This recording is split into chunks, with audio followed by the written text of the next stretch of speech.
Yeah, so after the game, we asked you what you thought of your management. You said you wanted to go back and look at it. What did you think of it on the field? Yeah, I know there's narratives out there. First off, could I have taken Reed off a few minutes earlier? Sure. There was that moment when, their guy went down and they brought their 3 subs on, and it was 1 minute and 8 seconds, and it was actually the first play that the guy tried to get around Reed and he held him up. So, yeah, I could have helped Reed out. For sure. But, hindsight is always 20/20. I thought Reed was having a good game. And the narrative switched if Reed gets down the end line one more time and, goes around a couple of defenders and puts the ball across and we score, then the narrative is, oh, it's great that you kept Reed on.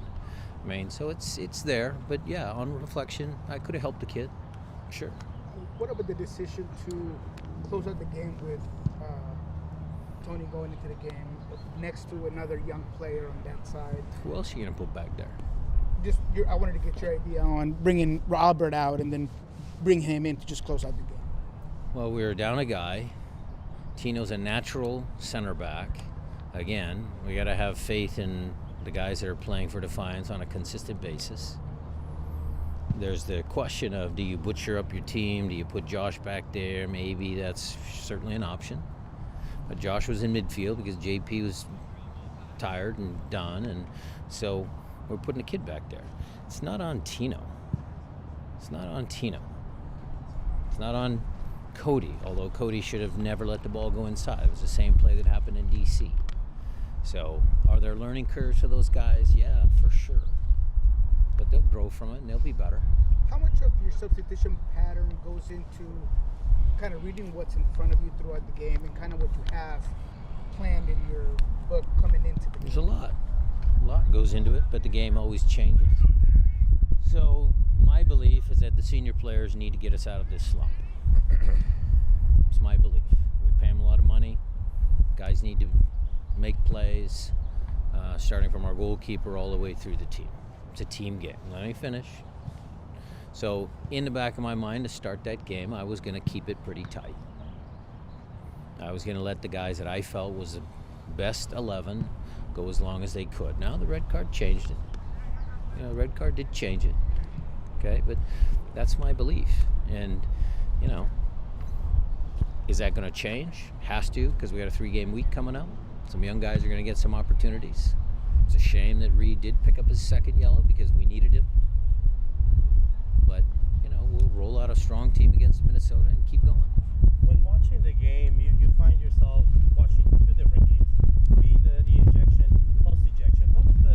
What were some of the positive things that you saw that you guys have been working on during training that were implemented to your liking in the first part of the game, but pre red card? Well, what I liked, Jose, was the first 12 minutes. I thought we were in control. Look, they got down the left a couple of times. They had a couple shots from tight angles that Steph made saves on.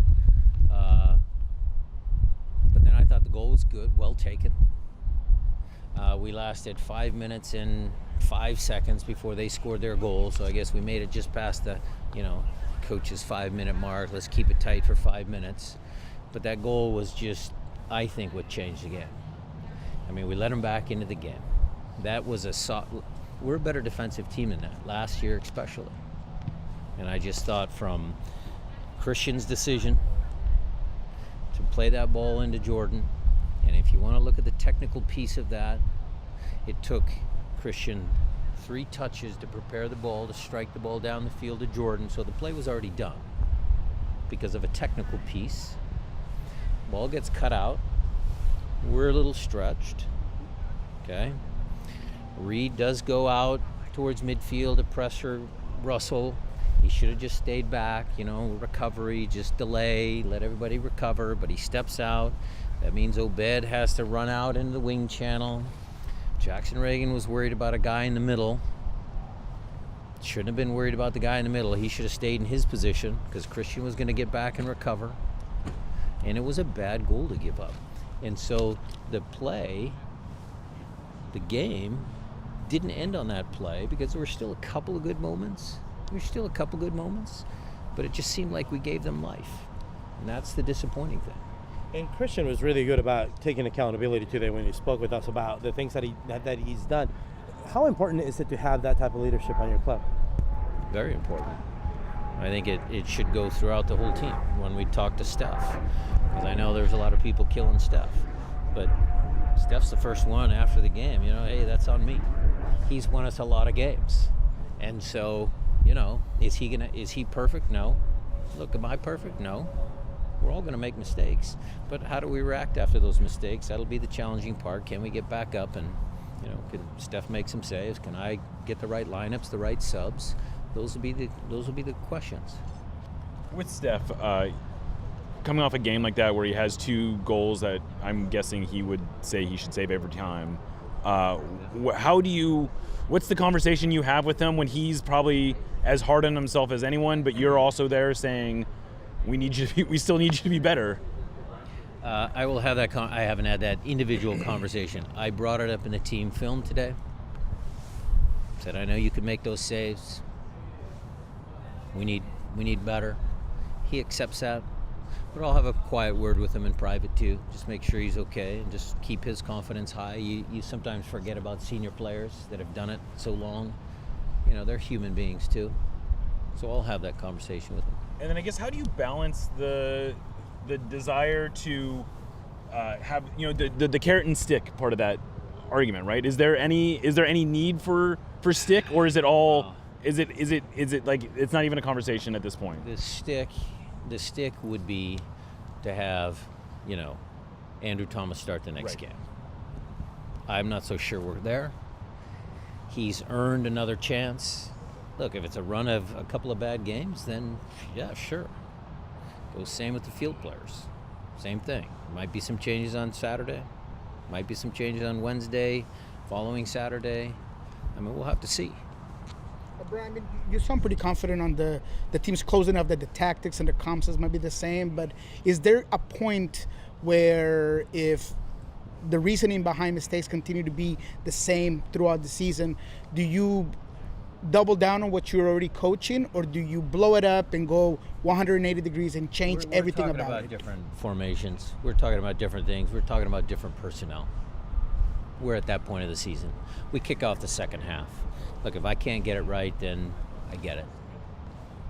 We're gonna have to change something. Brian, how important has it been for you to come to that reflection point of knowing that it's halfway through this season? Clearly, your job is difficult, and none of us standing here are going to say that it's not. But you are the CEO of this team, and those decisions are difficult to make. How much has it weighed on you? Well, it weighs on me because we're not in the place that we should be. I think our team's better than our record shows. And so my job, the way I've always coached is kind of simplistic, but what I've always said to people is that it's my job to make sure that I make you the best player you can be, and you the best player you can be, and you the best player you can be, and then combine the parts together, and hopefully that flows and it works and we win games. If I can't motivate you, or if I can't motivate you, but I can motivate you, then I'm not doing my job. So I'm working on trying to figure out what makes everybody tick, what makes everybody happy, when I have to kick them in the ass. And I'm trying to really figure out a formation and a lineup with the pieces that we have that's going to work. Brian, and that module has made you the most successful coach in this franchise. You've created a legacy that goes beyond the titles that you've gotten here. But there is a notion, a theory in soccer, that there's a point in a coach's tenure where the messaging just doesn't get across, where the tactics, everything becomes white noise. If that was ever a point that you felt that was the case, would you step away from the team, or you're going to try to do everything possible to get the team right until you possibly can? My marker is always if the team quits on me. If the team quits in a game, I'd raise my hand. I think the tactical part of it, the white noise, I think it's a fair statement. I think you guys can have that conversation. The fans can have that conversation. It's totally fine. It's within your rights. But I still have confidence in myself. I have confidence in this team, and I have confidence in the assistants. Again, I think our record is better, our team is better than our record. I truly believe that. But look, if it comes to that point, I get it. It's pro sports. I Along- get it. Along those same lines of the conversation of coaching and messaging, what are some of the things that as an established coach, as a successful coach, you do in order to bring more flavor to that message? Do you bring in an outsider person to come help with the coaching staff, or is that something that, because the philosophy of your coaching comes from the top down, Yeah. how do you inject that bit of rhythm change?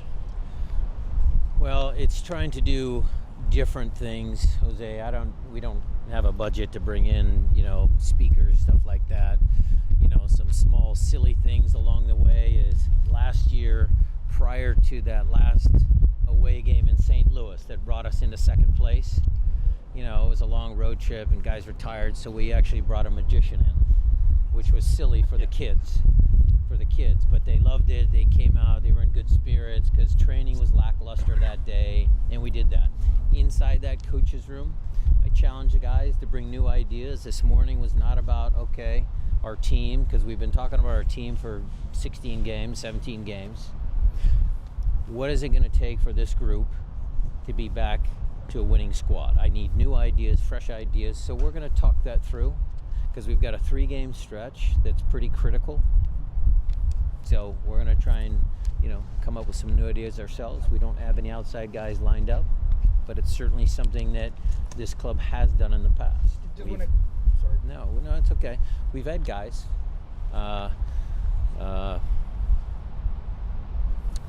guy that is at the Seahawks. We had a couple meetings with him way back when. This was years ago. We've had a guy that climbed all the mountains. Jesus Christ, have a senior moment here. I'm going to be Joe. I think I know who you're talking about, but I don't know his name.